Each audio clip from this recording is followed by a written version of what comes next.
selamat malam sahabat-sahabat Gema Kebijaksanaan, dimanapun Anda berada, salam bahagia, salam luar biasa. Bersama saya Hari Sutanto, hari ini kita akan berbincang-bincang. Ada satu kawan saya ini yang luar biasa, yang mungkin kita bisa belajar inspirasi, motivasinya, dan bagaimana beliau bisa mencapai satu puncak keberhasilan di dalam perjalanan karirnya.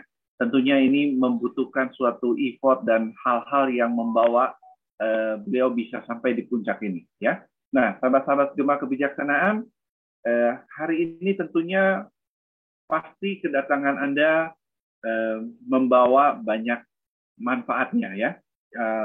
Di dalam perjalanan kehidupan, kita belajar dari orang lain, dan kita mendapatkan inspirasi yang bisa juga membuat kita bertumbuh di dalam kehidupan ini. Nah, baik sahabat-sahabat Gema Kebijaksanaan, saya akan kenalkan siapa pembicara kita hari ini yang luar biasa. Kalau saya melihat ya, sebentar ya, karirnya beliau ini dari benar-benar karir yang dari sangat bawah sekali ya. Ini sangat panjang CV-nya, jadi saya perlu lihat waktu panjang ini untuk ya. Beliau dari tahun 1985 sampai 89. Mungkin ada sebagian yang hadir di sini belum lahir barangkali saya rasa. Beliau sudah menjadi seorang salesman ya, di sebuah perusahaan fotokopi ya, kemudian berangkat setelah itu menjadi marketing eksekutif, menjadi product manager, marketing manager, sampai marketing director, terus kemudian jadi eksekutif ya, sampai director, dan saya terakhir saja ya, karena kalau saya bacakan ini panjang, terakhir ini adalah sebagai DOD, Director of Operational dari sebuah perusahaan Hanwha Techwin, ya, apa ini dari Samsung lah, kurang lebih dari ini, sebagai importer dan nasional distributor.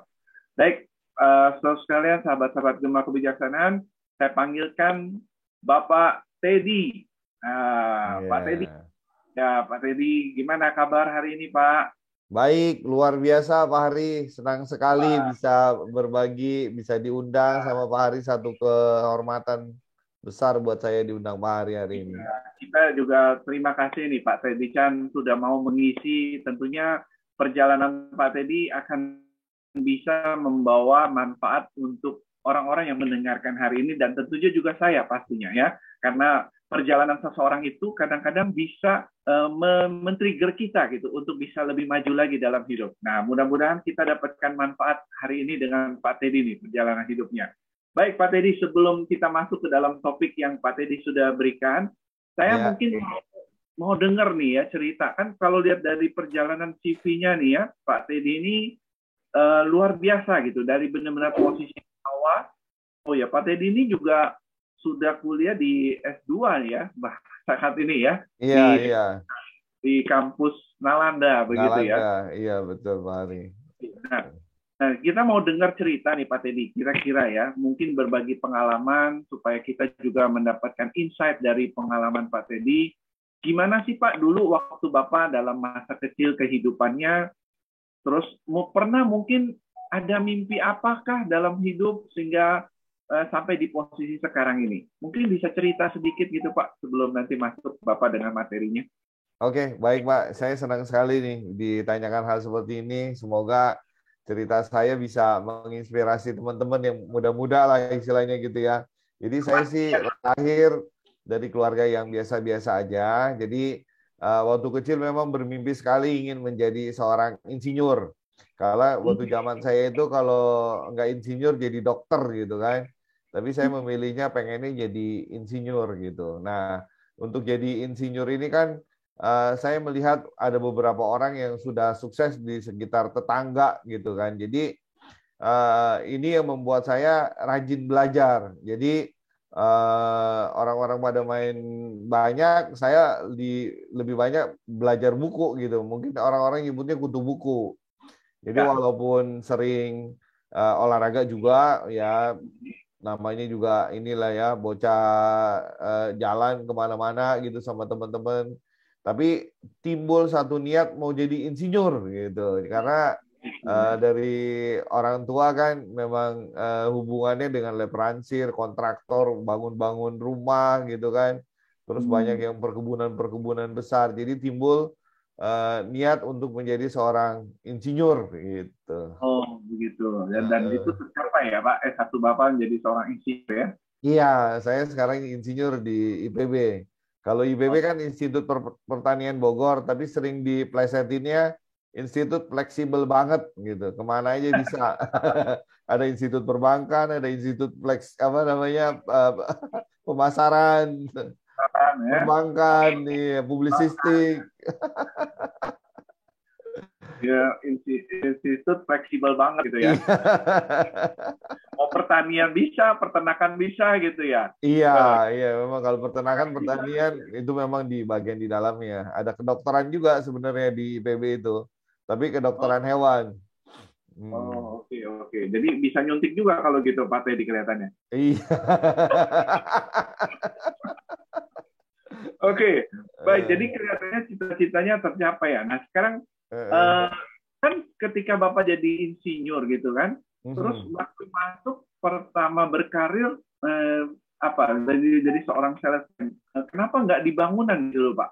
Oh, Dan ini gini, kan menarik, menarik memang. Saat saya belajar di Institut Pertanian Bogor, itu kan kita selalu melakukan namanya praktek lapang dan melakukan kuliah kerja nyata serta melakukan penelitian skripsi gitu ya. Jadi kebetulan saya praktek lapangnya di perusahaan Astra, namanya PT Pagi, PT Paparena Agroindustri. Jadi dia menanam anggrek, anggreknya juga tissue culture karena saya juga penelitiannya juga tissue culture. Jadi kultur jaringan itu sangat mahal lah di zaman saatnya itu karena saya sambil penelitian juga saya ngelesin, terus kemudian ngajar jadi asisten kimia. Pokoknya uang itu dikumpulkan untuk penelitian saya. Jadi istilahnya masih inilah ya apa masih idealis gitu.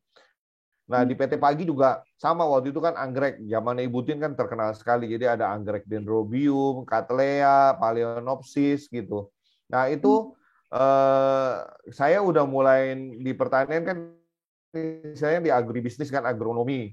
Budidaya pertaniannya mulai dari tissue culture-nya, kemudian dari botol dipindahin ke tempat penyemaian sampai jadi bunganya, kemudian bunganya dijualnya itu ada yang di Rawabelong, tapi orientasinya adalah ekspor. Ekspornya itu ke Belanda. Jadi dendrobium saat itu mahal sekali. Jadi ini memang bidang saya nih. Wah ini demen banget nih gitu kan. Ternyata pada saat saya melakukan praktek lapang itu, justru yang menjadi masalah menurut project manager site-nya dan direktur di sana, itu kuncinya adalah di pemasaran gitu. Sebagus-bagus apapun kita memproduksi bunga potong itu, kalau kita pemasarannya nggak piawai itu kalah. Jadi akhirnya kalah sama yang dari Bangkok, ada yang malah dari Singapura juga kita kalah gitu loh, karena nilai spot satu, kemudian udah dikirim ke sana bisa dikembalikan, akhirnya dipasarkan ke beberapa negara lain. Jadi saya mulai mempelajari, oh ternyata kuncinya itu adalah di pemasaran, di penjualan gitu. Nah ini membuat saya terpicu lagi. Oh kalau gitu pengalaman saya sejak zaman jualan buku, istilahnya kan jualan fotokopian ini kayaknya lebih menantang, lebih bagus nih. Kemudian kalau kerja di pabrik juga saat itu gaji cuma 250.000, itu ditaruh di Batam lagi gitu kan, yang taruhnya istilahnya di site. Sedangkan saya ngelesin aja udah bisa dapat 500.000 bahkan 1 juta gitu kan. Terus kalau kerja di bagian pemasaran itu gaji udah 1 juta, terus dapat mobil lagi kan. Wah ya, ini kan kalau buat seorang anak muda yang baru lulus dapat mobil kan, ininya kan keren banget gitu. Jadi ya. makanya saya banting setir. Wah, ini kelihatannya mendingan di bagian pemasaran. Terus tanya beberapa temen juga kan ikut manajemen trainee gitu ya. Ada yang masuk di pemasaran, kerjanya enjoy banget, jalan-jalan, ketemu orang, ngobrol-ngobrol, dapat omset, digaji, jalan-jalan terusnya dibayarin lagi. Wah, udah. Sejak saat itu udah mulai demen banget tuh yang namanya jual-jualan gitu. Terus baru berkembang belajar-belajar pemasaran, bagaimana itu dari Philip Kotler, dari Hermawan Kartawijaya, kemudian branding. Saya udah mulai baca-baca buku-buku tentang pemasaran, kemudian ikut-ikut training-training lainnya gitu. Itu sih Oke. sejarahnya begitu, Pak Hari. Luar biasa ya.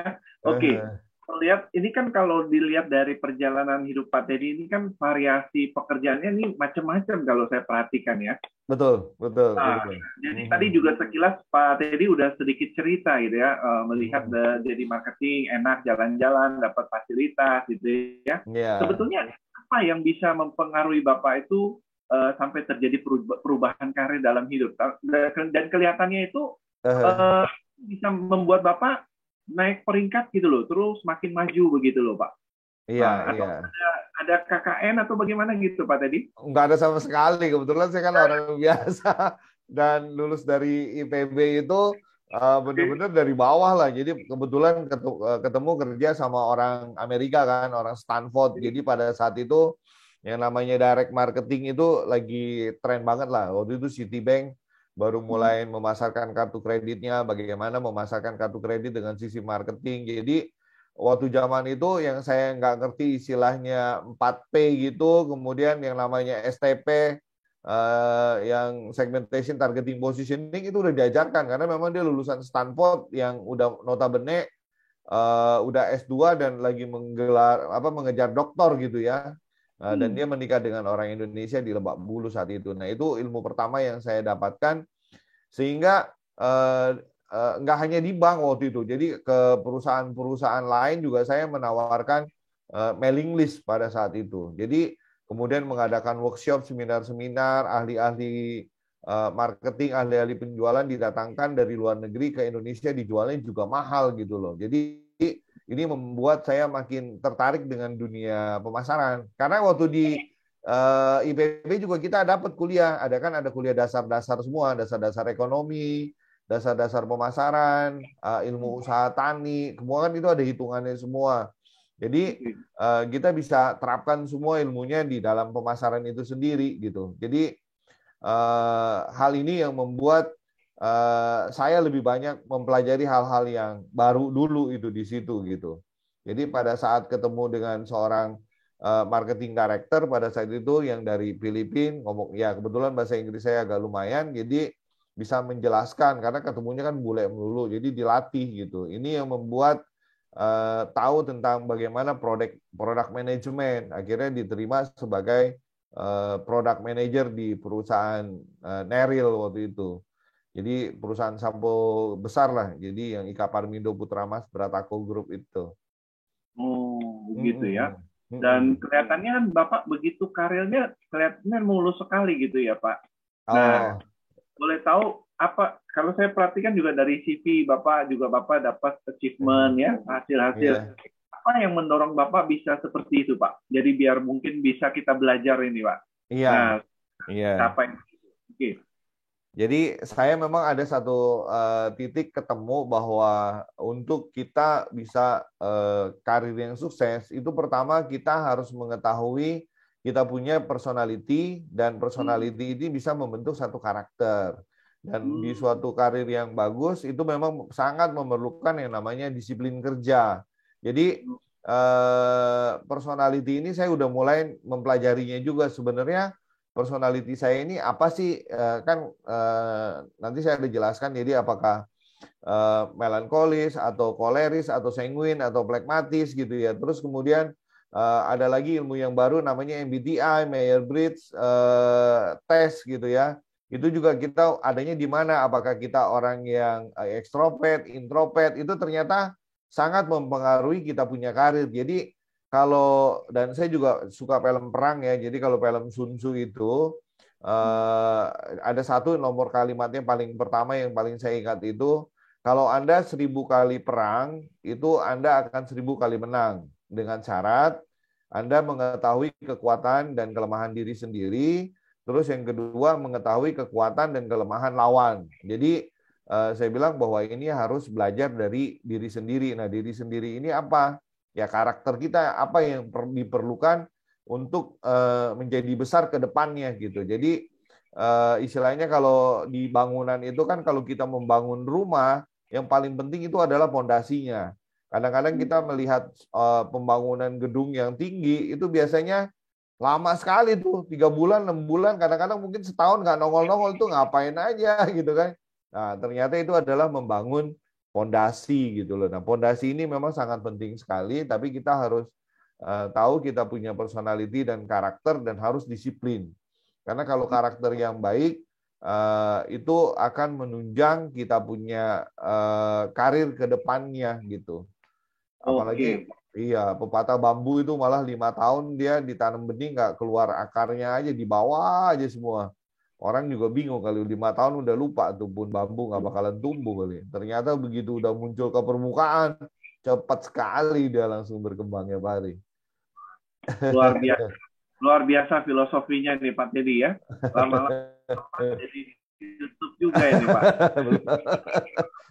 Oke, jadi ini yang mendorong Bapak dan materi Bapak hari ini pun berkaitan di sana ya. Mungkin saya berikan waktu Iya. ke Bapak untuk lebih memperdalam karena ini penting buat buat kita juga ya untuk mendengar hal-hal yang membawa kita maju di dalam kehidupan ini. Silakan Pak, saya serahkan Bapak boleh share materinya. Oke, terima kasih sekali Pak. Saya bisa men-share apa yang saya coba sharing hari ini.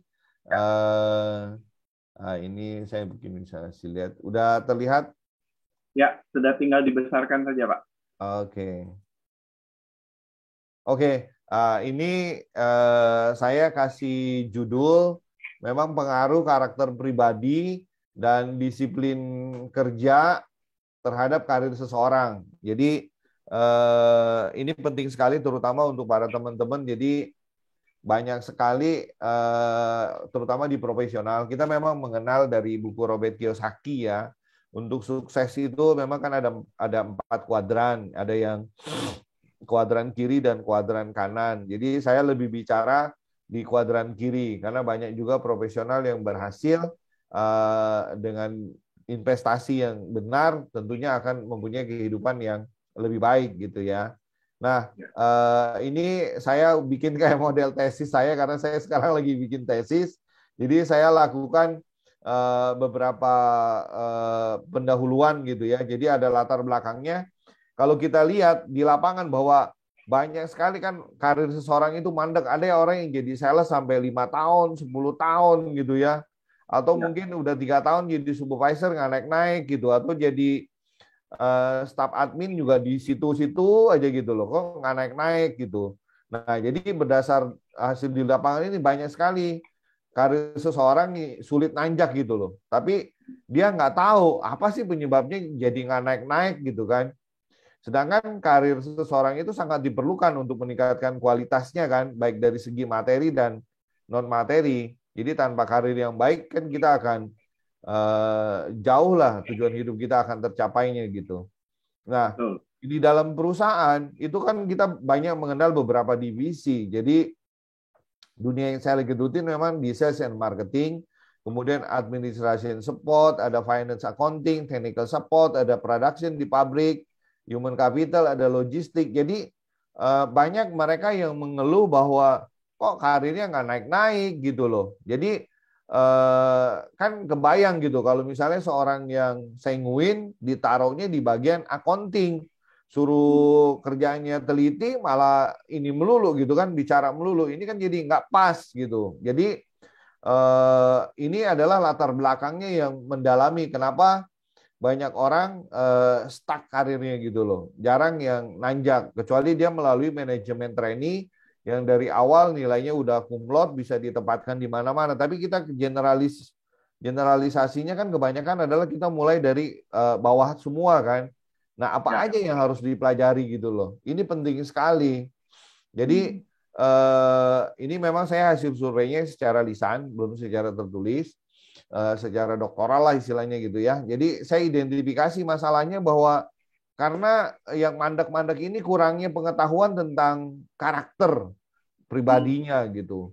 Kemudian rata-rata disiplinnya kerjanya agak rendah. Jadi ini juga satu masalah. Kemudian yang ketiga lebih parah lagi mereka tidak memahami karirnya mau buat kemana gitu. Yang penting kerja datang hari ini dapat duit. Nah, itu kan susah sekali untuk maju gitu ya. Jadi Ya. kan ada pepatah, ada cerita seorang tukang batu. Jadi ada tiga orang yang bikin satu bangunan gitu ya.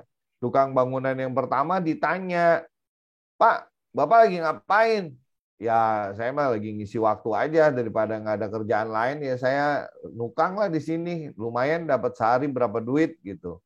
Terus yang kedua jawab, Pak, Bapak kerja tukang batu mau ngapain? Seperti Pak Hari nanya ke saya tadi kan. Gimana itu?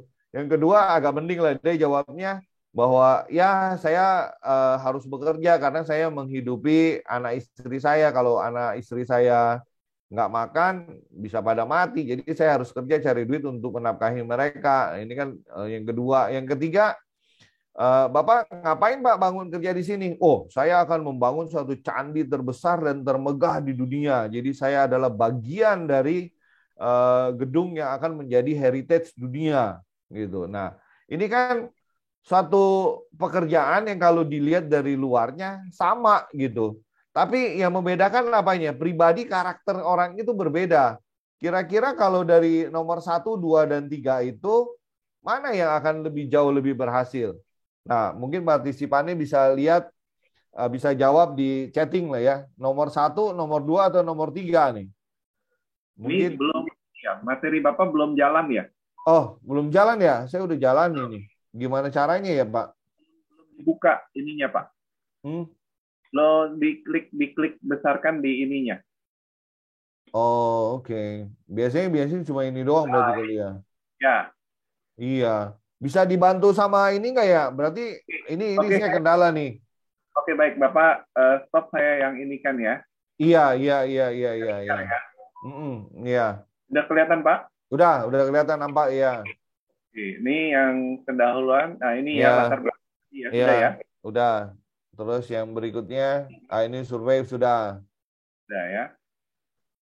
Nah, ini identifikasi juga. Ya, ini sudah. Kita masuk di teori karakter. Oke, ini ya Nah, Pak. ini dia, iya. Oke, silakan Pak. Nah, personality ini adalah based on teknik gitu ya. Kalau yang karakter itu adalah based on principle. Jadi kalau yang personality itu gampang kelihatan muncul di permukaan. Jadi biasanya karena bisa dibentuk lah. Jadi membentuk image creation untuk public relation, untuk communication maupun untuk manajemen sendiri. Tapi kalau karakter itu adalah prinsip seperti yang tadi contoh yang 1, 2, 3 tadi gitu ya. Jadi dia bagaimana fokusnya adalah mengaktualisasi dirinya itu seperti apa gitu. Nah, itu menjadi bagian dari yang terjadi di dalamnya seperti integrity, fidelity, kemudian compassion, contribution, responsibility, justice, dan courage. Ini bahasa Inggris semua. Jadi itu bisa langsung kita bisa mengetahui perbedaannya antara personality dan karakternya itu sendiri. Jadi karakter itu bisa dibentuk, personality apapun bisa kita menjadi hal yang karakter bagus. Kita punya integritas. Itu nggak peduli dia sanguin, melankolis, atau pragmatis. Oke, next. Nah, ini saya tulis adanya perbedaan karakter dan kepribadian. Jadi kalau kepribadian atau personality itu adalah kecenderungan kita dalam bersikap, dalam melakukan sesuatu. Jadi umumnya gampang terlihat dari luar gitu ya. Terus yaitu saya ada contohnya tadi ada extrovert, introvert, ada sanguine, melankolis, itu yang kepribadian personality. Sedangkan karakter itu sesuatu yang muncul akibat hal yang dilakukan secara berulang-ulang dan umumnya memiliki value tertentu seperti kejujuran dan kesetiaan gitu ya. Jadi ini langsung membentuk karakter itu sendiri. Next please. Nah, kemudian artinya karakter itu sendiri adalah sebuah kualitas yang dibentuk dengan sengaja. Jadi bisa dilakukan dan bisa dicapai oleh siapapun, apapun jenis kepribadian orang itu gitu.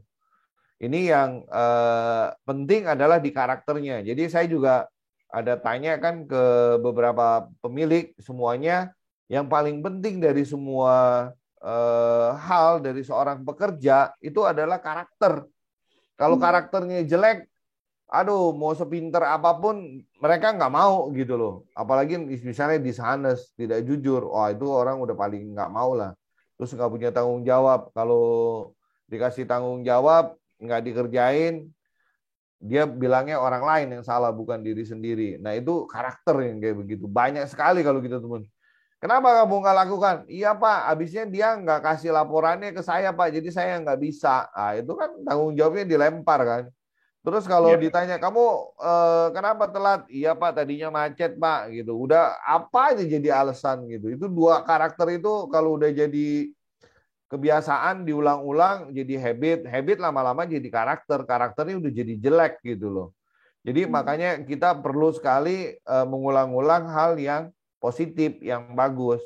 Nanti karakternya akan terbentuk dengan sendirinya. Semua agama yang saya tahu juga mengajarkan hal-hal yang positif, yang baik-baik. Nah itu yang harus dilakukan berulang-ulang gitu, agar karakternya menjadi baik untuk supaya karirnya itu jadi bagus. Cuman kadang-kadang orang kan menganggap seperti udah biasa lah sama temen lah, bohong dikit nggak apa-apa, lama-lama bohongnya jadi gede, lama-lama jadi apa penipu besar nantinya kalau itu kan. Nah, nggak usah jadi penipu besar lah. Kalau penipu besar kan udah ditangkap, penipu kecil aja orang udah nggak percaya gitu loh. Gimana Anda mau mengangkat karir Anda sendiri di dalam suatu perusahaan kalau Anda sendiri tidak bisa dipercaya gitu. Istilahnya pegang uang 100.000 aja bisa hilang, gimana tadi pegang suruh uang 10 miliar atau 100 miliar gitu kan. Nah ini karakter lah. Next please. Nah ini kalau Anda bisa melihat ini gambarnya di atas itu adalah yang muncul di permukaan. Jadi kalau ada pulau es di Antartika nih, seperti di danaunya Pak Hari itu belakangnya kan ada di Antartika nih ya kan, itu ada es-esnya tuh. Nah itu yang muncul ke permukaan itu kelihatannya kan kecil, tapi kalau di bawahnya ada diving menyelam itu akan banyak sekali yang menopang untuk supaya muncul ke permukaan itu gitu. Jadi sama, Anda hanya melihat, wah karirnya hebat ya, dia bisa jadi direktur di perusahaan besar itu gitu kan. Nah kemudian Anda nggak melihat bawahnya, mana ada yang bisa tiba-tiba ada di atas begitu, kalau nggak ada di bawah mungkin naik karena bapaknya seorang yang kaya raya dia taruh di depan tanpa dididik apa-apa ya sebentar aja karena nggak ada akarnya gitu. Nah integritas ini dilatih. Jadi yang bawahnya itu banyak sekali kalau dibanding di atas. Kalau atas itu kan karirnya udah nongol, kita sebut sebagai kompetensi. Yang dilihat, oh dia terampil, oh dia mampu, pengetahuannya luas, pengalamannya banyak gitu kan. Tapi Anda nggak tahu itu dibangun dari apa gitu. Nggak, istilahnya nggak ada istana dibangun dalam 1 detik gitu. Jadi dia harus melatih disiplinnya. Kalau Anda seorang pekerja ya berangkat dari jam 8, pulang jam 5. Tapi karena alasannya banyak, datangnya mestinya datang jam 8, datangnya setengah 9, kadang-kadang jam 10, kadang-kadang jam 11, kadang-kadang pokoknya alasannya ada aja gitu kan. Suruh pulang jam 5 juga ntar tetangganya ada yang meninggal, saudara meninggal, itu kucingnya mati, pokoknya jadi alasan pulang gitu. Nah ini kan disiplinnya nggak ada. Kemudian tanggung jawab. Kalau dikasih tanggung jawab yang banyak, aduh saya kan gajinya kecil, ngapain tanggung jawabnya gede-gede mulu. Mestinya nggak usah lah, suruh kasih aja tuh bos kita lah yang gajinya gede. Nah itu kan tanggung jawabnya udah main lempar-lempar. Justru kita kalau mau punya menonjol kompetensi yang bagus, karir bagus, Pak pekerjaan ini udah selesai, ada lagi yang kerjaan yang harus saya kerjakan. Itu kan bos jadi senang kalau kayak begitu. Kemudian ya ini jujur, integritas. Makanya saya suka tuh anak-anak sekolah saya kan di Kanisius gitu ya. Kalau di Kanisius itu kalau Anda berantem karena cowok semua, itu Anda nggak dikeluarin sekolah. Tapi kalau Anda nyontek sekali, oke, Anda nggak diterima dari SMP ke SMA Kanisius. Tapi kalau misalnya di SMA-nya nyontek langsung dikeluarin. Sebaiknya Anda keluar. Karena udah nggak jujur terhadap diri sendiri dan ketahuan. Ini diterapkan bagus sekali gitu loh. Karena Anda harus jujur sama diri sendiri, dan untuk jujur itu memang sebenarnya sederhana. Tapi gimana? Saya kan bohong demi kebaikan, Pak. Nggak ada yang namanya kebohongan untuk kebaikan. Susah sekali ngomongnya gitu loh. Nah ini itu yang dibawa. Apalagi kita di kantor gitu ya. Itu kejujuran menjadi hal yang nomor satu. Kejujuran dan integritas lah. Integritas juga sama seperti itu. Kalau istilahnya udahlah bos, ini kerjaannya dikurangin aja lah, nggak usah nilainya 10 jadi 9, ntar saya kasih tambahan gitu. Itu kan mencoba mempengaruhi integriti kita. Nah kemudian ya sama lah, dapat dipercaya atau enggak gitu. Kemudian yang tadi disiplin kaitannya kerja keras, ulet, kemudian kita juga peduli sesama teman, ke perusahaan, ke atasan, itu harus benar-benar peduli. Kita punya karakternya di sini. Kemudian punya komitmen. Ini tugasnya selesainya kapan? Ya besok Pak. Kalau besok ya benar-benar besok dikerjakan. Jangan besok kenapa? Aduh ya Pak, perut saya mules kemarin, nggak bisa, salah makan. Cabainya kebanyakan. Nah, terus apalagi alasannya banyak gitu. Kalau udah komit ya harus dikerjakan gitu. Jangan alasan, iya Pak, saya lagi pilek nih Pak, jadinya nggak enak nih ngerjainnya. Jadi saya pulang dulu dah gitu. Kemudian kerjasama ini sangat penting. Jadi banyak orang yang pintar tapi nggak bisa kerjasama. Jadi mau menang sendiri, nggak mau dengar pendapat orang lain. Ini juga bisa membentuk karakter yang tidak baik gitu. Kemudian harus berpikir positif. Jadi pikirannya mesti yang positif-positif lah. Ya, kayak tadi di awal saya katakan bahwa kalau semuanya dipikirkan yang positif, jadi bahwa Anda adalah jadi pemimpin. Jadi pasti harus bisa mengilhami satu pekerjaan bahwa ini pekerjaan yang bisa dilakukan dan kita bisa sukses. Tapi kalau belum apa-apa, kamu dikasih target berapa? 100. Nggak bisa lah, susah lah. Keadaan kayak begini, lagi susah. Jadi otaknya dibilang susah, ya udah nggak mau kerja. Susah aja terus gitu. Tapi kalau Anda positif, oh ya, kita mungkin ada peluang positif apa yang kita harus kerjakan dalam situasi seperti ini. Jadi ditambah sesuatu, uletnya, kemudian kerja kerasnya, itu pasti akan menghasilkan yang bagus dengan perhatian yang langsung untuk diamatin, kemudian menghargai antar sesama kolega, sesama termasuk dengan orang yang bertentangan dengan kita. Karena Anda jangan bilang, wah dia kan nggak sependapat sama saya, dia musuh saya nih. Nggak, kalau gitu perlu dibasmi ini. Kalau perlu suruh pecat sama bos gitu kan. Nggak bisa. Mungkin dia punya pendapat, kita harus gali. Kenapa Anda berpendapat seperti itu? Mengapa mau melakukan itu? Nah, kalau ada ini gimana? Karena kita kan bekerja semuanya dengan tujuan baik, dengan tujuan untuk meningkatkan laba perusahaan. Jadi harus menghargai setiap ide-ide yang ada. Kalau memang jelek ya udah dikasih tahu kurang di sini-sini dan orang akan bagus gitu kan. Nah, dan ya itu tadi berpikiran positif tentunya akan optimis. Dan akan ada kreatif-kreatif. Nah, ini yang di permukaan ini yang banyak sekali. Makanya saya tulis sengaja biar banyak, biar penuh-penuh gitu kan. Itu kan bongkahan batu esnya banyak banget di bawah gitu kan. Nah, yang muncul itu orang udah lihat, wah iya dia jago ya. Ngomongnya pinter ya, kayak Pak Hari pengetahuannya luas. Nggak tahu Pak Hari gimana di bawahnya ya Pak Hari ya. Mestinya ada gambar yang bebek yang di itu lagi berenang ya. Saya inget banget tuh kalau Pak Hari suka kasih gambar bebek. Saya nggak ketemu. Gambar bebeknya santai di atas, tapi kakinya sibuk sekali ya Pak Hari. Ya oke, next. Nah ini juga kita sangat penting, terutama yang anak sekolah, yang SMA, atau anak kalau Anda pun udah kerja belum dites, Anda harus berani mengeluarkan uang lah untuk tes kepribadian Anda, untuk masa depan Anda. Jadi tes-tes itu ya biasanya kan kalau yang nggak mau keluar duit ya nanti aja kalau dipanggil perusahaan, toh nanti akan dites. Masalahnya kan hasil tesnya nggak dikasih tahu ke Anda. Tahu-tahu Anda nggak diterima aja gitu loh. Kan sedih juga. Mendingan Anda bayar, nanti hasil tesnya untuk Anda minta tahu sama dia, sebenarnya saya ini apa gitu loh. Jadi karirnya yang bagus apa. Jadi itu akan menentukan sekali. Nah ini kita makanya ada orang psikolog atau ada coach yang bisa memberitahu kita. Kalau kita nggak berani spend untuk, ya kadang-kadang bingung juga sih orang, kadang-kadang apalagi maaf ya, yang ngerokok itu biasanya beli rokok dia tanpa pikir lagi langsung bisa beli 2 bungkus, 3 bungkus gitu. Tapi kalau misalnya untuk beli tes kayak begini, aduh mahal ya, 500.000. Even 100.000 pun dibilangnya mahal gitu. Nah ini mungkin paradigmanya yang mesti dirubah gitu. Kadang-kadang kita buat hal-hal yang entertain diri sendiri untuk nonton, untuk makan enak, itu nggak hitungan gitu. Tapi kalau buat kayak ini, tes-tes gini hitungan banget gitu. Nah ini mesti dirubah. Kalian mesti mengetes diri sendiri sebenarnya saya ini cocoknya di bagian apa ya, bakat saya gitu loh, dan saya menguasai apa, passion saya di mana gitu. Dan Anda akan nanti akan diberitahu oleh psikolog itu.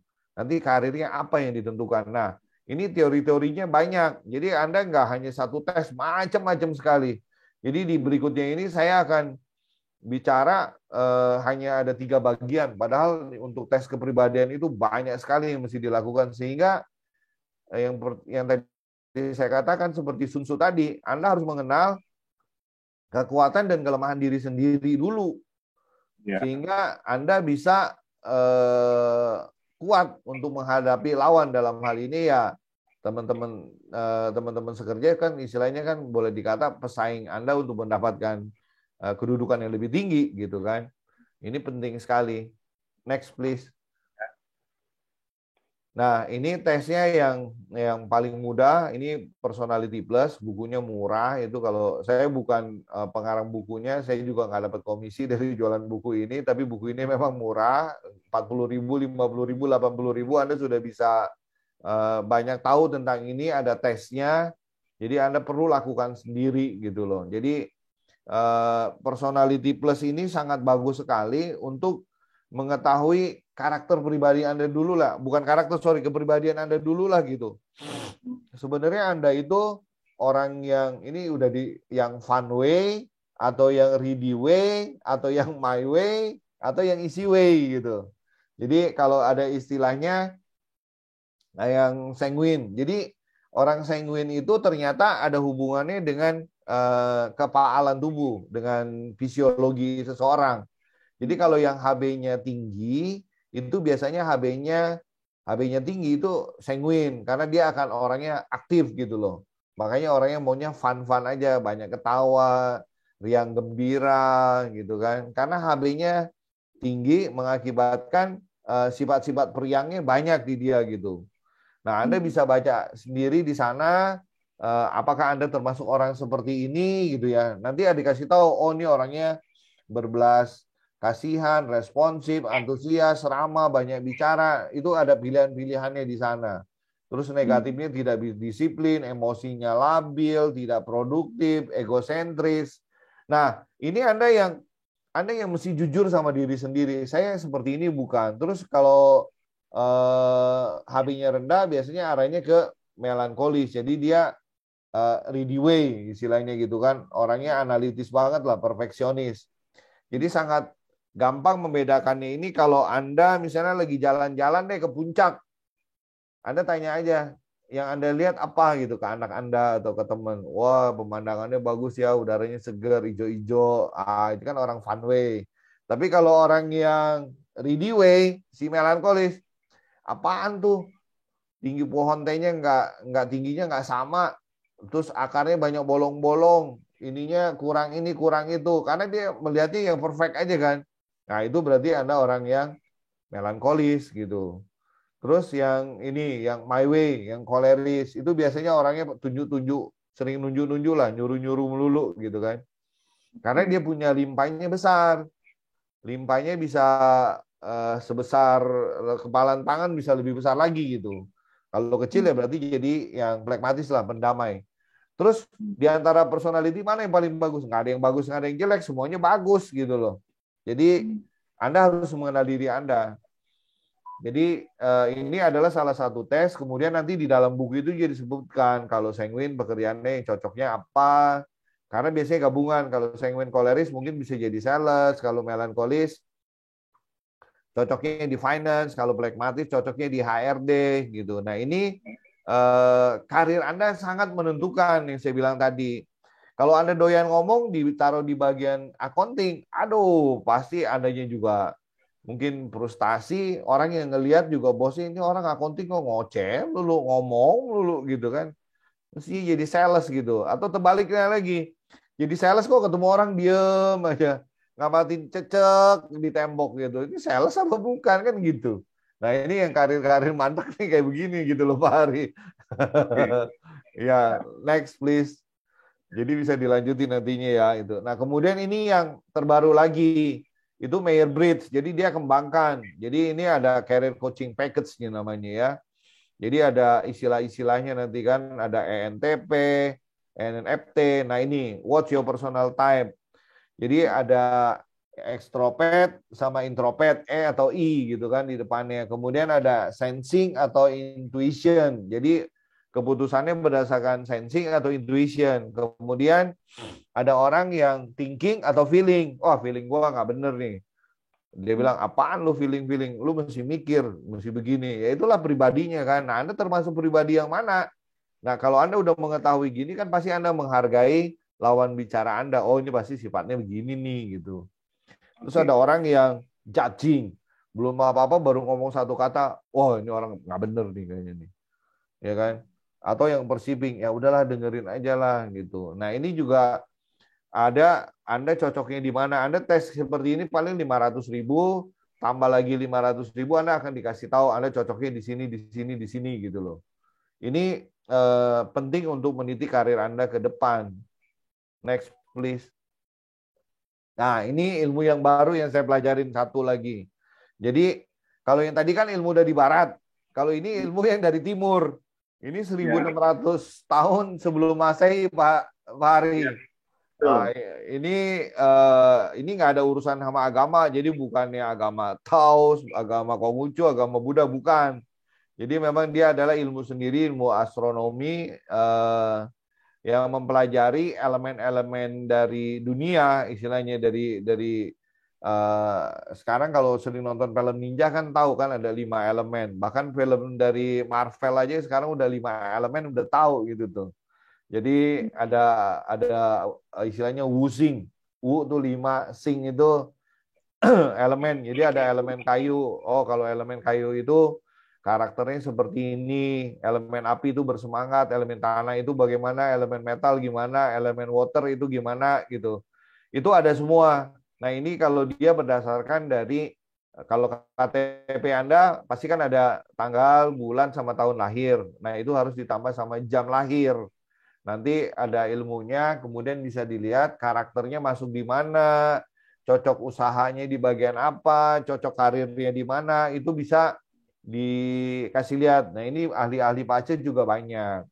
Nah, Anda harus bergaul untuk tahu saya ini masuk di mana gitu. Jadi tadi udah tahu mengenai personality plus, tahu MBTI, tahu tentang pace gitu kan. Sekarang lebih canggih lagi ada tes fingerprint, ada tes menulis tangan gitu. Ini juga satu hal yang Anda harus ketahui tentang diri Anda lah. Mau kenal orang lain aja ada, mau pacaran aja untuk mengenal berani kasih makan, kasih nonton gitu kan. Masa untuk diri sendiri Anda nggak berani kasih gitu. Nah ini penting untuk diri sendiri. Oke. Next please. Nah berikutnya itu adalah disiplin. Jadi semua tadi kalau Anda udah tahu personalitinya, terus Anda kembangkan menjadi karakter, karena kalau diulang-ulang yang positif akan membentuk karakter yang baik, itu juga memerlukan yang namanya disiplin. Nah disiplin ini kan adalah jembatan antara goal dan accomplishment-nya gitu. Anda harus lakukan nih. Terutama yang udah sekolah dari SD, SMP, SMA, udah tahu kan sekolah harus disiplin, mesti masuk pagi. Kalau telat bisa disetrap, kemudian kalau nggak ngerjain PR diniin. Tapi kalau udah kerja kok maunya sekolah itu kita yang bayar. Kita mau disuruh disiplin. Tapi begitu udah kerja, disuruh disiplin, dibayar pun istilahnya suka ngoceh. Kan aneh gitu loh. Kamu tuh di sini anggap aja sekolah kalau mau maju gitu loh. Dikasih duit tapi tetap masih bisa belajar, learning by doing. Nah, itu yang kadang-kadang orang ngelihatnya yang berbeda. Enggak ah, dia kerjaan lebih banyak, disiplin mah buat bos doang. Saya mah kuli yang di bawah nggak usah disiplin katanya. Ah, ini yang bikin mandek tuh Pak Ari. Next. Oke. Nah, ini definisi disiplin kan. Pada hakikatnya disiplin bukan hal yang dapat dilatih. Jadi orang yang disiplin, Anda kalau lihat tentara itu pasti lebih disiplin. Karena kalau enggak, istilahnya kan mainnya fisik kan, langsung apalagi sampai kehilangan senjata gitu kan. Tangan, wow, udah langsung dibonjok dah badannya gitu. Nah, ini juga sama. Jadi melalui pelatihan disiplin diharapkan dapat menumbuhkan Anda punya kendali diri, karakter, keteraturan itu bisa. Nah, itu kerja ya kita kegiatan melakukan sesuatu. Next please. Next slide. Ya, nah ini disiplin kerja.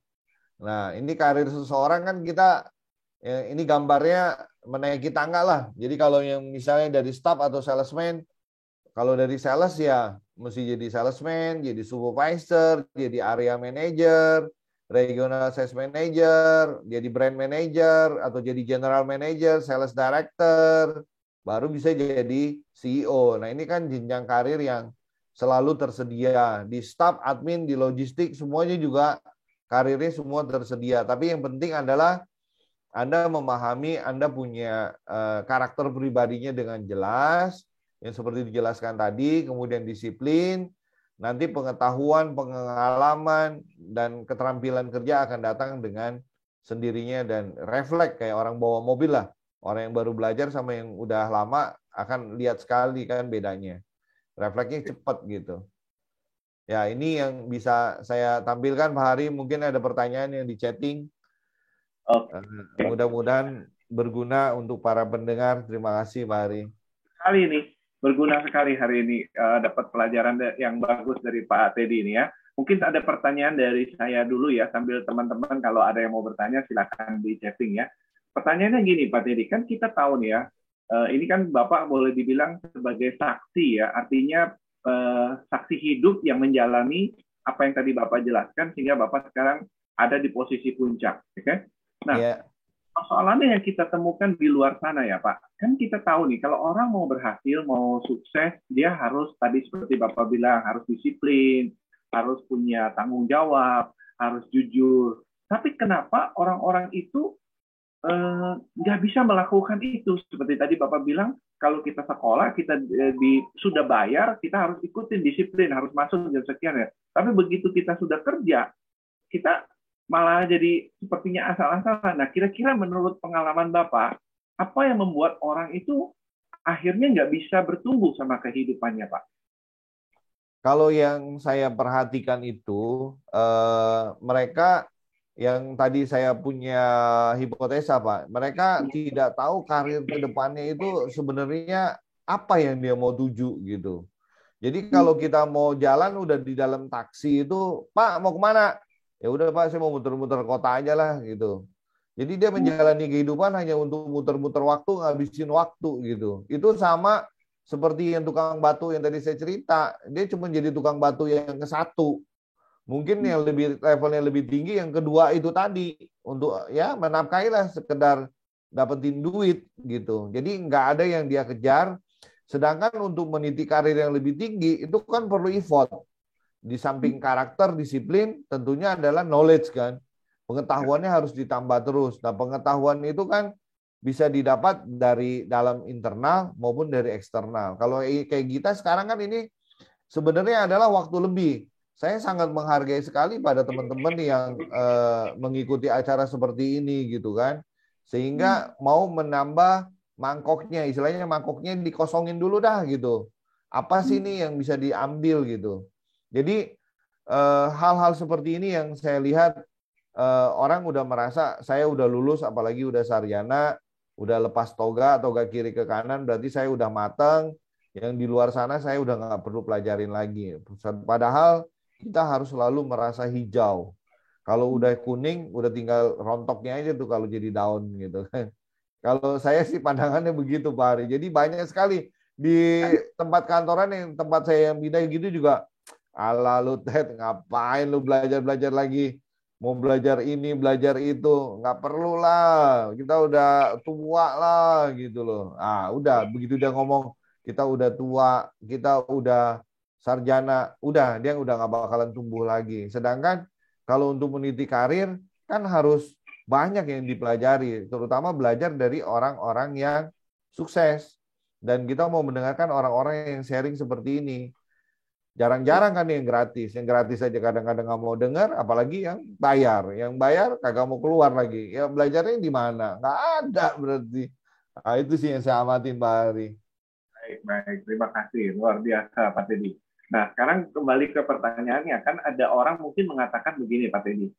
Emang seberapa akurat sih dengan adanya kalau kita tahu bahwa, oh kita tahu nih karakter kita. Padahal kan sebetulnya begini, Pak Teddy. Kita sebetulnya paling kenal sama diri kita sendiri. Betul ya, Pak Teddy ya? Setiap orang kenal sama dirinya sendiri. Seandainya ada orang yang tidak dia ikutin tes, sebetulnya kan dia tahu sama diri dia. Saya ini orang seperti apa, gitu kan? Nah, menurut pengamatan Pak Teddy, kenapa masih ada orang yang tidak bergerak maju gitu, Pak? Kenapa nggak bisa terus keluar gitu? Dia merasa sudah, katakan saja begini, Pak ya, sekarang dia bekerja, dia katakanlah dia karena situasi pandemi dia sudah dipecat, terus kemudian dia nggak bekerja sekian lama, nggak tahu karena selama ini sudah kerja nyaman, kemudian dia setelah itu dia nggak tahu mau ngapain gitu. Nah ini mungkin bisa menjadi insight atau motivasi buat teman-teman yang mendengarkan ini. Banyak orang yang kadang-kadang tuh nggak mau keluar dari kenyataannya gitu Pak. Dia terkungkung oleh keadaan dia sendiri. Ya kan? Nah, kira-kira apa sih yang membuat orang sehingga nggak bisa bergerak untuk maju gitu loh, Pak? Nah, pengalaman Pak Teddy gimana tuh kira-kira ini? Iya, saya sendiri juga dari beberapa karir yang saya alami, saya juga pernah mengalami di mana tempat saya diterima di dua perusahaan yang berbeda, saya bisa kerja di dua tempat yang bersamaan dan itu adalah karakter yang buruk. Jadi nggak boleh ditiru gitu kan. Itu waktu saya muda banget karena merasa pintar, jadi bisa kiri kanan bisa langsung dapat duit gitu kan banyak. Nah, itu karakter yang buruk. Kemudian yang Pak Hari katakan bahwa ya kita mengenal diri kita sendiri. Nah, yang lebih parah lagi kita mengenal diri sendiri, tapi kita mencoba menipu diri sendiri. Kita tidak mau jujur terhadap diri sendiri gitu. Udah tahu kita orangnya misalnya banyak bicara, sanguin. Kamu bisa nggak sih diam aja? Bisa.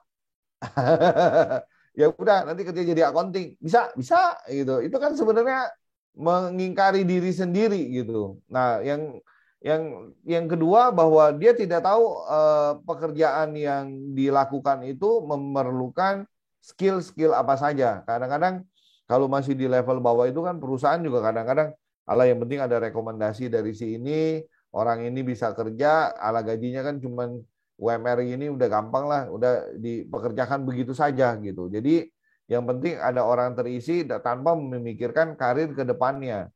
Nah, kalau ada orang yang sudah nyaman tiba-tiba diberhentikan bekerja, kan emang ada dua kemungkinan.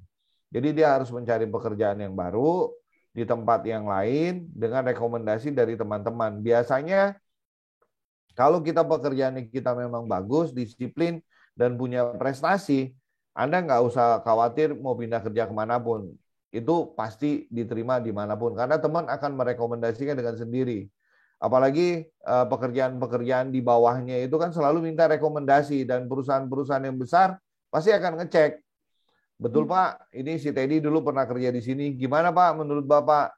Pertanyaan paling simpel kan ditanya, kalau misalnya dia mau minta balik ke kerja ke tempat Bapak, Bapak mau terima nggak? Enggak. Waduh, kenapa Pak? Aduh, makanya saya nggak mau pertahanin dia. Kan udah jadi lain kan. Oh, kalau dia mau balik ke tempat saya, boleh Pak. Suruh dia ke sini Pak. Nah, itu kan udah langsung satu hal yang pertanda kan. Oh, ini memang orang ini sebenarnya bagus. Cuma dia nggak bertahan di tempat kita kan gitu. Nah, kalau yang kedua, ya mungkin mesti pindah kuadran. Yang seperti Robert Kiyosaki ngomong. Dia dari profesional, kayak Jack Ma nggak diterima di KFC, nggak diterima di Starbucks, ya malah dia bikin perusahaan startup gitu kan, Alibaba.com. Nah itu kan nasib orang yang berbeda ya. Jadi itu ya bisa dilakukan, tapi ya mestinya minimal cari teman yang pengusaha lah. Jadi yang kenal, cari teman, kemudian atau kalau enggak belajar itu yang namanya di luar sana yang namanya perusahaan asuransi, perusahaan multi level itu kan banyak yang berhasil dan mereka mau mengajarkan ilmu-ilmu tentang marketing kepada kita secara free gitu loh. Itu juga satu hal yang bisa dilakukan oleh orang-orang yang saat pandemi ini kehilangan pekerjaan. Itu boleh dilakukan. Yang jual properti gitu kan. Tapi jangan investasi bodong lah. Yang kripto gitu. Itu bahaya itu. Anda Oke, nggak ngerti, suruh taruh duit, duitnya bablas semuanya gitu. Ya baik. itu sih Pak Ari. Baik, oke, ini luar biasa nih Pak Teddy ya. Jadi mudah-mudahan nih bagi yang mendengarkan mendapatkan banyak insight dari apa yang Bapak jabarkan. Mungkin saya masuk ke dalam hal yang lain. Gini Pak, kan sepanjang perjalanan Bapak itu dari mulai posisi di bawah sebagai seorang salesman sehingga sekarang menjadi seorang BOD gitu kan, Ya. posisi. Tentunya di dalam setiap jenjang kehidupan Bapak itu ada mungkin masalah, kesulitan, atau kegagalan, atau hal yang kadang-kadang tuh sulit untuknya. Nah, tapi Bapak bisa lolos itu sampai akhirnya sekarang ada di posisi puncak. Bagaimana Bapak mengatasi kesulitan-kesulitan dalam entah dalam hidupnya atau dalam pekerjaannya, dan Bapak bisa keluar dari situ, Pak? Ada Hmm. kiatnya nggak, Pak? Ada.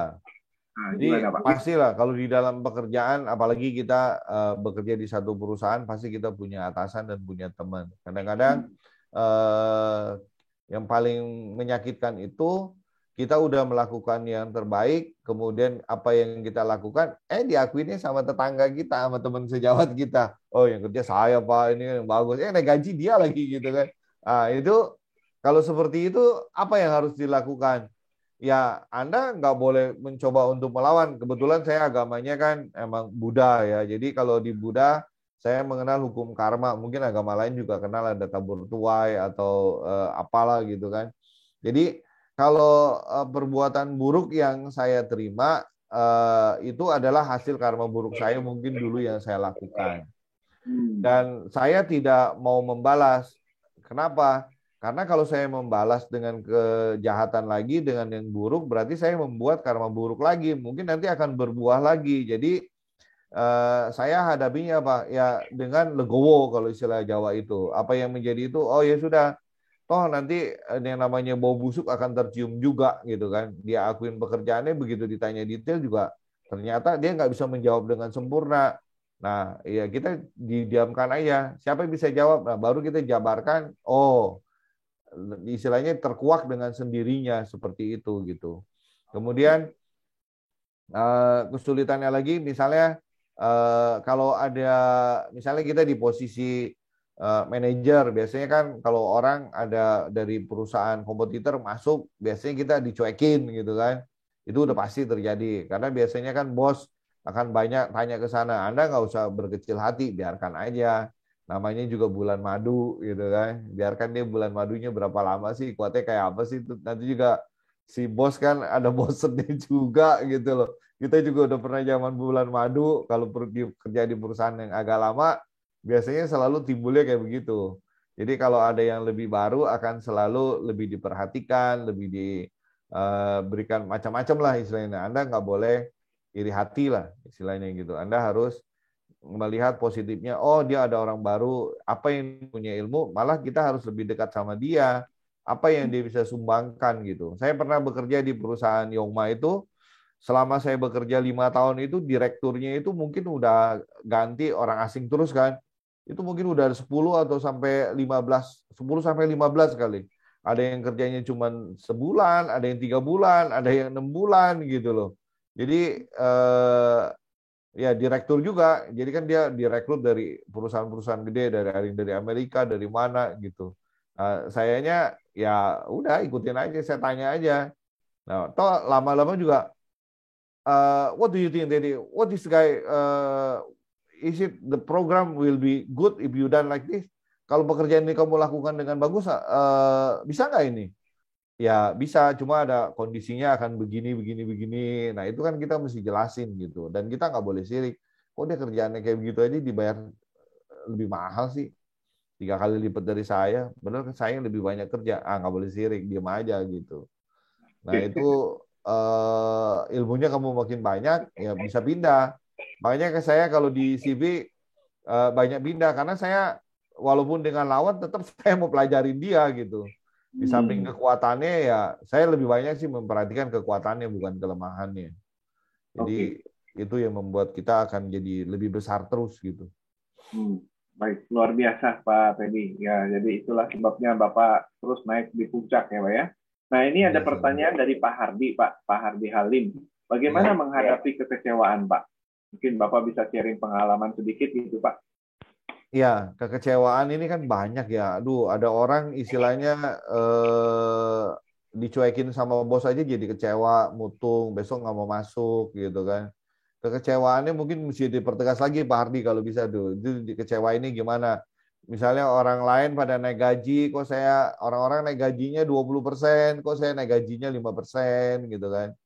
Terus key performance indicator-nya kok saya dinilainya 80, sedangkan yang lebih jelek dari saya dinilainya 90, itu kan kecewa pasti.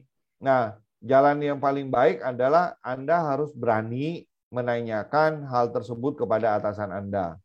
Tapi dengan cara yang sopan, jangan main tunjuk-tunjuk atau kasar. Pak, ini nilai saya diberikan seperti ini, kenapa ya? Kalau menurut penilaian saya kan udah bagus, Bapak menilai saya jeleknya di mana? Jadi kita belajar, saya mau belajar Pak, gitu. Jadi kita merendahkan hati. Jadi kecewanya jangan dilampiasin. Ntar dia pulang lewat mana ya, bannya gue kempesin nih, habis ini gue tusuk nih pakai obeng nih. Gitu. Nah, itu jangan. Jadi mungkin banyak hal-hal yang membuat kita kecewa karena kecewa itu adalah ekspektasi yang tinggi tidak tercapai sehingga timbul kecewa. Ya kan? Apakah ekspektasi tinggi itu dilarang? Oh tidak, kita harus justru punya pengharapan yang besar. Tapi kalau tidak berhasil dengan baik, ya Anda harus cari tahu, cari tahunya kemana. Cara belajar yang paling bagus itu Anda harus belajar dari musuh Anda sebenarnya. Kalau teman kan ngasih taunya malu-malu dia, ntar takut tersinggung lah. Apa kalau musuh kan, ya musuh bukan maksudnya teman berantem ya, istilahnya lawan lah gitu kan, kompetitif. Nah ini kekecewaan itu Anda harus berani tanyakan dan berani hadapi dengan baik gitu. Cari sisi positifnya, jangan negatifnya. Udah bertentangan, Anda udah kecewa, maunya ajak berantem, ajak musuhan, ajak ke daerah tertentu kirim telur gitu kan, telur melayang isinya jarum, nggak boleh kayak gitu. Dia, Oke, baik. oke. Mudah-mudahan bisa menjawab Pak Hadi. Nah, ini kita sudah di penghujung nih Pak Teddy. Kayaknya kalau Ya. berbincang-bincang dengan Pak Teddy ini kayaknya nggak cukup ini waktu 1 jam ini ya, karena ilmunya banyak ini dari Pak Teddy. Iya. Oke, tapi ada waktu akan memisahkan kita. Nah, kira-kira terakhir Pak, eh, ada closing statement-nya nggak Pak? Biar kita mungkin punya kesimpulan dari apa yang Bapak uraikan dari tadi. Iya, terima kasih Pak Haring. Jadi memang yang paling penting dalam meniti karir kita, jadi setiap manusia yang sekolah SD, SMP langsung kerja atau S1 langsung kerja atau S2 langsung kerja, tentunya kan ingin menentukan karir yang setinggi-tingginya. Ya, saya bicara yang di kuadran 1 lah ya, yang profesional dan self employ lah gitu. Jadi itu Anda harus mempunyai dan mengetahui kekuatan dan kelemahan diri sendiri. Itu harus Anda pelajari banget. Yang tadi Pak Hari bilang sebenarnya saya tahu nih siapa saya. Tapi kan belum secara empiris gitu loh. Anda mesti cari tahu dengan keilmuan yang sudah ada dari orang psikolog, dari yang tadi saya bilang ahli pace. Jadi Anda istilahnya apa ya, facts finding lah. Benar nggak apa yang saya tahu, saya ini begini, tapi kok menurut orang psikolog itu beda. Nah ini kan perlu dipelajarin. Jadi kalau sudah tahu mau diapain, ya Anda harus disiplin, personalitinya itu dibikin karakter-karakter yang bagus. Nah kalau karakter bagus, bikin bina hubungan relationship yang bagus dengan siapapun juga. Mulai dari bawah sampai ke atas, kalau hubungan Anda baik, niscaya karirnya akan bisa naik dimanapun Anda berada. Itu aja sih Pak Hari. Terima kasih Pak. Baik, terima kasih Pak Teddy, luar biasa ya. Terima kasih Pak Teddy. Jadi Sama-sama, banyak saya rasa teman-teman mendapatkan banyak insight dan motivasi supaya teman-teman bisa menjadi lebih baik lagi di dalam membangun karirnya, khususnya karir ya, karir untuk kehidupan. Pak Teddy adalah satu sosok yang sudah membuktikan ya perjalanan hidup sehingga dari mulai tahap di bawah dengan karir sebagai seorang salesman sampai menjadi seorang BOD ya, Board of Director lah begitu ya. Nah, teman-teman, mudah-mudahan apa yang sudah disampaikan oleh Pak Teddy bisa menjadi bahan batu lompatan buat Anda ya, supaya menjadi lebih baik di dalam kehidupan ini. Dan Pak Teddy, saya atas nama dari Gema Kebijaksanaan mengucapkan terima kasih atas semua ilmu dan sharingnya yang luar biasa sehingga mendapatkan insight buat kita semua pada malam hari ini. Semoga kebaikan Pak Teddy ini mendapatkan manfaat dan amal ibadah yang sesuai gitu ya Pak dengan jasa ya Pak. Terima kasih Pak Teddy. Ya, sama-sama. Terima kasih Pak Hari atas kesempatannya dan seluruh tim dari Gema Kebijaksanaan. Ya, baik. Teman-teman, sahabat-sahabat Gema Kebijaksanaan, demikianlah yang sudah kita dengarkan dari Pak Teddy, dan tentunya channel ini adalah channel untuk memberikan inspirasi, mendapatkan suatu insight bagi Anda jika Anda mendengarkan setiap hari Senin dan membawa manfaat bagi kehidupan. Dan tentunya kalau ini bermanfaat bagi Anda boleh subscribe sehingga setiap hari Senin Anda tahu. Anda boleh ikut di Instagramnya Gema Kebijaksanaan dan subscribe, sehingga juga Anda bisa mendapatkan manfaat dari pembicara-pembicara tokoh-tokoh sukses yang lain yang mau berbagi pada kesempatan di Gema Kebijaksanaan. Ya. Nah, di samping itu juga yayasan dari kita, dari Gema Kebijaksanaan, kita minggu kemarin sudah memberikan suatu donasi kepada 350 kepala keluarga yang membutuhkan, sehingga kita berdonasi untuk bisa menjadi manusia-manusia yang bermanfaat bagi orang-orang di sekeliling. Nah, kalau Anda merasakan bahwa hari ini juga Anda mendapatkan manfaat yang baik dan menyatukan energi Anda untuk bersama-sama dengan kita, berapapun yang Anda mau donasikan, Anda silakan boleh berbagi untuk kita salurkan kepada orang-orang di sekeliling kita yang membutuhkan itu. Ya, mudah-mudahan energi Anda juga sama dengan kita, sama-sama untuk menjadi orang yang bermanfaat bagi banyak orang. Terus kemudian minggu depan kita sudah masuki Lebaran ya, Idul Fitri ya. Jadi mungkin minggu depan kita tidak ada ini ya. Minggu depan jadwal kita libur dulu ya karena sudah menyambut Idul Fitri. Berikutnya kita akan next pembicara berikut. Oke ya, Pak Anthony Dio Martin. Jadi ini adalah seorang kawan saya, ini juga adalah seorang EQ trainer ya, dan kita kenal juga seorang Pak Anthony Dio Martin ini sangat cukup terkenal. Beliau juga akan bicara bagaimana mindset untuk sukses. Jadi Bapak Ibu dan teman-teman, sahabat-sahabat Gema Kebijaksanaan, silakan Anda hadir di tanggal 9 ya, karena minggu depan kita akan libur ya untuk menyambut Idul Fitri, dan tanggal 9 Anda boleh hadir sesuai jam 8, tapi silakan Anda follow Instagram kita ya, Gema Kebijaksanaan, dan subscribe dari Gema Kebijaksanaan supaya Anda bisa mendapatkan informasinya lebih tepatnya begitu. Ya, demikian Bapak Ibu, saudara sekalian, teman-teman, sahabat Gema Kebijaksanaan, apa yang kita kontribusikan bisa memberi manfaat untuk manusia-manusia, makhluk sekitar kita, manusia, teman-teman, agar bisa bermanfaat juga dan hidupnya terus menjadi lebih baik dan lebih baik. Semoga Anda selalu sehat, selalu bahagia, dan hidup diberkati. Terima kasih. Kita akan berjumpa kembali dalam acara yang berikut.